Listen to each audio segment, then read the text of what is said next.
ആലപ്പുഴ ആര്യനാട് യുവാവിനെ കുത്തിക്കൊലപ്പെടുത്തിയ കേസിൽ 2 പേർ പിടിയിൽ. കായംകുളം സ്വദേശികളായ ഷെൽജാദ് ആനന്ദു എന്നിവരാണ് പിടിയിലായത്.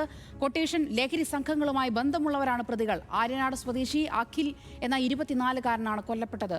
വിശദാംശങ്ങളുമായി അമൽ സുരേന്ദ്രൻ ചേരുന്നുണ്ട്. അമൽ, എങ്ങനെയാണ് ഇപ്പോൾ പോലീസ് ഈ പ്രതികളിലേക്ക് എത്തിച്ചേർന്നത്?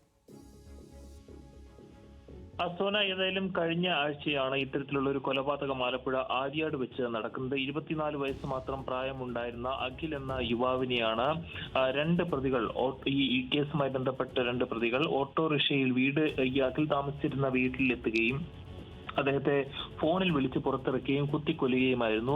ആ സമയത്ത് അഖിലിന്റെ വീട്ടിലുണ്ടായിരുന്ന മാതാപിതാക്കളും സഹോദരിയും മാത്രമായിരുന്നു. ഈ വീടിനോട് ചേർന്ന ഒരു ഷെഡിലായിരുന്നു അഖിൽ കാലങ്ങളായിട്ട് താമസിച്ചു വന്നിരുന്നത്. ഓച്ചിറയിൽ നിന്നാണ് ഈ പ്രതികളെ പിടികൂടിയിരിക്കുന്നത്.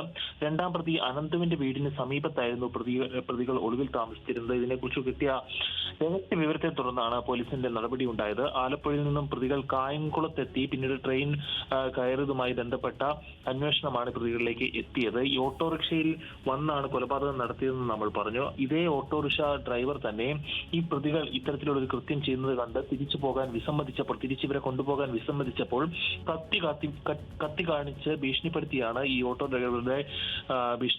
ഇവർ കായംകുളത്തേക്ക് പോകുന്ന ഒരു സ്ഥിതി ഉണ്ടായത്. ഏതായാലും കൊലയ്ക്ക് ശേഷം ഈ പ്രതികൾ ഏറെ നാളായി ഒളിവിൽ കഴിയുന്നത് വലിയ രീതിയിലുള്ള വിമർശനങ്ങൾക്കെല്ലാം കാരണമാക്കിയിരുന്നു. ഈ പ്രതികളും ഈ കൊട്ടേഷൻ സംഘവുമായി ബന്ധപ്പെട്ടും അല്ലെങ്കിൽ ലഹരി സംഘവുമായി ബന്ധപ്പെട്ടും ഇവർക്കെതിരെ നിരവധിയായിട്ടുള്ള ആരോപണങ്ങൾ നിലനിൽക്കുന്നുണ്ട്. ഏതായാലും ഈ കേസുമായി ബന്ധപ്പെട്ട് ഇപ്പോൾ പ്രതികൾ പിടിയിലായിരിക്കുകയാണ്. കായംകുളം സ്വദേശിയായിട്ടുള്ള ഷെൽജാദ് ആനന്ദ് എന്നിവരാണ് പിടിയിലായിരിക്കുന്നത്. സോന, ശരി. ആര്യനാട് സ്വദേശി അഖിൽ എന്ന 24-കാരന്റെ കൊലപാതകത്തിലാണ് 2 പേർ പിടിയിലായിരിക്കുന്നത്. അമലാണ് വിവരങ്ങൾ നൽകിയത്.